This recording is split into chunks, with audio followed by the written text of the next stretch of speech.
ক্ষেত্রে শুনি, কিন্তু সহি বিষয়ের ক্ষেত্রে ইজমার কথা শুনি না যে নামাজের ক্ষেত্রে বেনামাজি মুসলিম নয়। এর ওপর সাহাবায়ে কেরাম রাদিয়াল্লাহু তাআলা আনহুম আজমাইনদের ইজমা ছিল। তো বেনামাজির সংখ্যা সম্পর্কে আর নামাজের সংখ্যা সম্পর্কে এই পরিসংখ্যানে বলা হয়েছে যে বাংলাদেশে আর একই অবস্থা, ভারতের একই অবস্থা পাকিস্তানের, বাংলাদেশ যেটা ভিন্ন নয়, একই রকমের মুসলিম সমাজ। বলা হয়েছে যে শতকরা 2 জন মাত্র 5 ওয়াক্ত নামাজি, শতকরা মাত্র 2 জন 5 ওয়াক্ত নামাজি। তার মধ্যে বিদাতি আছে, ভুল তরিকায় নামাজ পড়ে তারাও আছে, সহি তরিকায় পড়ার আছে। এমন না যে শুধু সহিশুদ্ধ যদি হিসাব নিতে যাওয়া যায় তাহলে কোনো পার্সেন্টেজই হয়তো আসবে না। যারা ভুল তরিকাতে নামাজ পড়ে, দুর্বল তরিকাতে নামাজ পড়ে, সবগুলিকে মিলিয়ে 5 ওয়াক্ত নামাজের সংখ্যা হচ্ছে শতকরা 2 জন। আর বাকি 98 জন, তার মধ্যে কিছু ঈদ পড়া মুসলমান, কিছু জুমা পড়া মুসলমান, আর কিছু 4 ওয়াক্ত, 3 ওয়াক্ত, 2 ওয়াক্ত, 1 ওয়াক্ত, মাঝে মধ্যে রমজানি মুসলমান, রমজানে নামাজ পড়ে, মা বাবা মরে গেলে, আপনজন ছেলে মেয়ে মরে গেলে নামাজ পড়ে, এইরকম মুসলমান।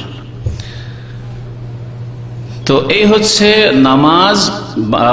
নামাজি আর বেনামাজি সম্পর্কে পরিসংখ্যান, যেটি বাংলাদেশের একজন বিশিষ্ট প্রফেসর পেশ করেছেন ইসলামিক ফাউন্ডেশনে। তো এই বেনামাজির সংখ্যা এত বেশি কেন? এর বিভিন্ন কারণ রয়েছে। বেনামাজির হুকুম বলার আগে এই কারণগুলি আমি নোট করেছি, যাতে করে বুঝতে আমরা চেষ্টা করি এবং এই কারণগুলি দূর করার চেষ্টা করি। কারণ এই সমাজে এই কারণগুলি মজুদ রয়েছে। যতক্ষণ পর্যন্ত এই কারণগুলি সরিয়ে না দেওয়া হয় ততক্ষণ পর্যন্ত নামাজের সংখ্যা বাড়বে না। প্রথম বিষয় হচ্ছে যে আমাদের দেশে যেইভাবে নামাজের গুরুত্ব কোরআনে কারীমে রয়েছে, রাসূলুল্লাহ সাল্লাল্লাহু আলাইহি ওয়াসাল্লাম হাদিসে রয়েছে, সেইভাবে ইসলামিক আলোচনায় ফুটিয়ে তোলা হয় না। সে ওয়াজ মাহফিল নেন, আর বিশেষ কোনো অনুষ্ঠান নেন, ইসলামিক যে কোনো আলোচনা নেন, বড় সম্মিলন নেন, আর ছোটই নেন, আর ইজতেমা নেন, যাই নেন, নামাজের যেইভাবে গুরুত্ব আল্লাহ পাক রব্বুল আলামিন দিয়েছেন, যেভাবে রাসূলুল্লাহ সাল্লাল্লাহু আলাইহি ওয়াসাল্লাম নামাজের কথা বলে, সেইভাবে গুরুত্ব ফুটিয়ে তোলা হয় না। নামাজ যে এত গুরুত্বপূর্ণ বিষয়, একজন মানুষ মুসলিম হতেই পারে না নামাজ ছাড়া, এ কথা তুলে ধরা হয় না।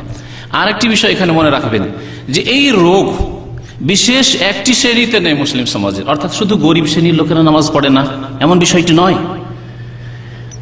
মধ্যম শ্রেণীর লোকেরা নামাজ পড়ে না বা তারা নামাজি বেশি আর তাদের মধ্যে বেনামাজি না এমন নয়। বরং গরিব থেকে শুরু করে ফকির দরিদ্র থেকে শুরু করে মন্ত্রী মিনিস্টার রাষ্ট্রপতি পর্যন্ত সর্বস্তরে বেনামাজি আর বেনামাজি, বেনামাজি আর বেনামাজি। বরং এক শ্রেণীর লোকেরা যাদেরকে আল্লাহ পাক পার্থিব ধন সম্পদ দিয়েছেন অথবা নেতৃত্ব দিয়েছেন, এই নামাজ পড়া আর সিজদায় অবনত হওয়া, আল্লাহ পাক রব্বুল আলামিনের দরবারে ঝুঁকে যাওয়াকে নিজের জন্য মানহানি মনে করে, তুচ্ছ কাজ মনে করে এগুলি বিশেষ এক শ্রেণীর লোকদের কাজ, ওই মোল্লার দৌড় মসজিদ, ব্যাস এসব কাজ তারা কেন করবে? কিন্তু তারা আল্লাহ পাকের গোলাম, অনেক পাপিষ্ঠ গোলাম, তাদের সামনে ঝুঁকে যেতে কোনো অসুবিধা নেই, নিজের নেতৃত্ব ঠিক রাখার জন্য, নিজের পেটের জন্য, পয়সার জন্য। একজন ছোট নেতা বড় নেতার সামনে ঝুঁকে যেতে, তার গোলামি করতে কোনো অসুবিধা নেই, তারা করে। কিন্তু যিনি রব্বুল আলামিন, বিশ্বজাহানের রব, যার গোলামির জন্য আল্লাহ পাক রব্বুল আলামিন পয়দা করেছেন, তার সামনে ঝুঁকতে তারা মানহানি মনে করে। আবার কি প্রয়োজন? সিজদাই কেন করতে হবে? আশ্চর্য যে জাকির নায়েক সাহেবের এক প্রোগ্রামে এক মহিলা, মুসলিম মহিলা জিজ্ঞাসা করছে যে মুসলিম সিজদা কেন করে? সে নিজে মুসলিম মহিলা, কেন সিজদা করতে হবে? সুবহানাল্লাহ। এই যে এমনিতে জিজ্ঞাসা হয়নি, কারণ এই মন মেজাজ রয়েছে যাদের কাছে পয়সা রয়েছে এক শ্রেণীর লোক, আর বেনামাজি, এবং যাদের কাছে নেতৃত্ব রয়েছে এবং বেনামাজি, তাদের অবস্থা এরকমই। তো একটি কারণ হচ্ছে যে নামাজের গুরুত্ব ফুটিয়ে তোলা হয়নি, ফুটিয়ে তুলতে হবে। যে কোনো জায়গায় যেখানে আলোচনা হবে, প্রথম নামাজের গুরুত্ব এবং সঠিক নামাজের গুরুত্ব তুলে ধরতে হবে। 2 নম্বর বিষয় রয়েছে যে আমাদের দেশে নামাজের ফজিলত সম্পর্কে যদিও কিছু কথাবার্তা বলা হয়, নামাজ পড়লে এই পাবেন, এই পাবেন, এই পাবেন, এই ফজিলত, এই ফজিলত কিছু তুলে ধরা হয়, কিন্তু নামাজ না পড়লে তার যে শাস্তি রয়েছে, সে যে কত বড় অপরাধ, তার শাস্তি খুন করা শাস্তির চাইতে বড়, জেনার শাস্তির চাইতে বড়, চুরি ডাকাতির শাস্তির চাইতে বড়? এসব কোনোদিন তুলে ধরা হয়নি। কোনোদিন আপনি শোনেননি যে এত বড় শাস্তি রয়েছে বেনামাজির দুনিয়া এবং আখেরাতে। শুধু আখেরাতে নয়, দুনিয়া এবং আখেরাতে তুলে ধরা হয়। তাহলে একদিকে আলোচনা করে নামাজ পড়লে খুব লাভ, কিন্তু না পড়লে যে কত লস তুলে ধরা হয় না। আর মানুষের স্বভাব হচ্ছে যে মানুষ লাভ না করতে পারলেও লস থেকে বাঁচতে চায়, ঠিক না? আপনি নিজে যদিও অত স্বাস্থ্যবান না হন, কিন্তু মরে যাওয়া থেকে বেঁচে থাকতে চান। তো যদি মানুষ জানতো আমাদের দেশের যে নামাজ না পড়লে এত বড় কঠোর শাস্তি রয়েছে দুনিয়া এবং আখিরাতে, পৃথিবীতে মুসলিম নয়, দুনিয়াতে বেঁচে থাকাকালীন অমুসলিম, এবং মরে গেলে চিরকাল জাহান্নাম, এসব বিধান তুলে ধরা হয় না। ফজিলত নামাজ পড়লে এই পাবে সেই পাবে, ফুল বাগান পাবে, জান্নাত পাবে, প্রয়োজন নেই ওর। পেট গরজ, তার পয়সা গরজ, সেজন্য পয়সা যেখানে আছে সেগুলি শিখেছে, কিন্তু নামাজ শিখেনি। নামাজের আত্মেহাল জানে না, সূরাও জানে না, কিন্তু সৌদি আরবে আস্তে আস্তে স্যালারিকে আরবিতে কি বলে জানে, ছুটিকে কি বলে জানে, পাসপোর্ট একামা কি বলে জানে, সব জেনে ফেলেছে। এর পেটের গরজ। 3 নম্বর কারণ আছে যে যদিও কিছু আলোচনা এরকম করা হয় আখিরাতের কিছু শাস্তির কথা, কিন্তু দুনিয়ার শাস্তির কথা তুলে ধরা হয় নাই। এটা একেবারে শোনেননি।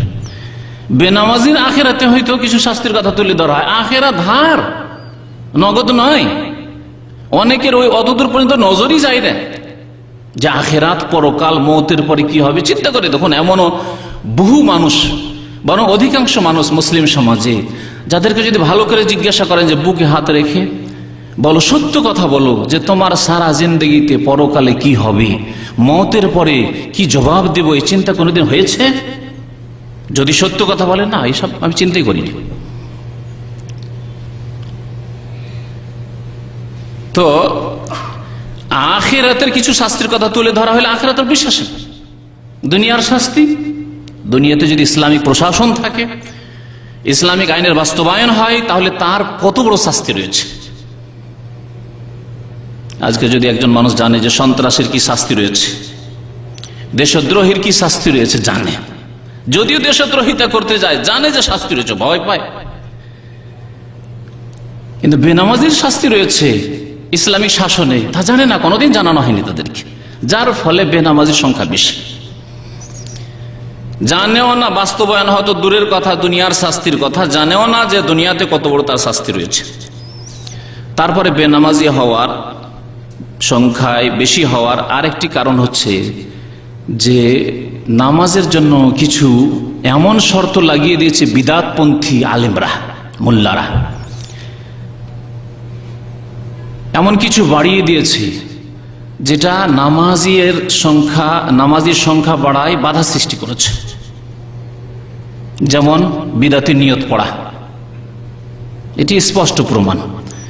বহু লোক রয়েছে এই জন্যই নামাজ পড়ে না যে বিদাতি এই নিয়ত, বিদাতি তো জানেন, ও জানে যে নিয়ত পড়া জরুরি, আর নিয়ত আমার মুখস্থ নেই, সুতরাং আমার নামাজ নেই।